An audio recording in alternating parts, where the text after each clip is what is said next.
প্রধানমন্ত্রীর নির্দেশনা পেয়ে মঙ্গলবার বিকেলেই সংশ্লিষ্ট কর্মকর্তাদের নিয়ে জরুরি বৈঠকে বসেন শিক্ষামন্ত্রী।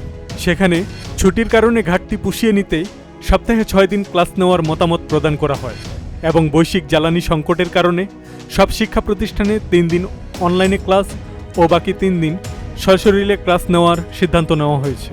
এই সিদ্ধান্ত নেওয়া হয় মঙ্গলবার 31 মার্চ শিক্ষা মন্ত্রণালয়ের উচ্চ পর্যায়ের এক বৈঠকে। সিদ্ধান্ত অনুযায়ী আপাতত 6 দিন ক্লাস নেওয়া হবে। এর মধ্যে 3 দিন অনলাইন, 3 দিন অফলাইনে ক্লাস নেওয়া হবে। যদি কোনো সমস্যা সামনে আসে সংশোধন করা হবে। তবে সিদ্ধান্ত হয় অফলাইনের ক্লাসও শিক্ষকরা স্কুলে এসে নেবেন।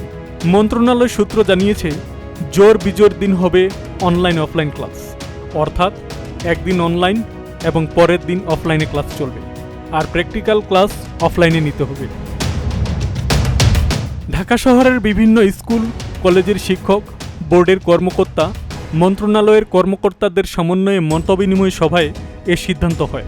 তবে চূড়ান্ত সিদ্ধান্ত নিতে আগামীকাল বুধবার জরুরি সভা ডাকা হয়েছে। তবে এই সিদ্ধান্ত শুধু ঢাকাসহ শহর এলাকার জন্য কিনা এ বিষয়ে আলোচনা করে পরবর্তীতে চূড়ান্ত সিদ্ধান্ত জানাবে মন্ত্রণালয়।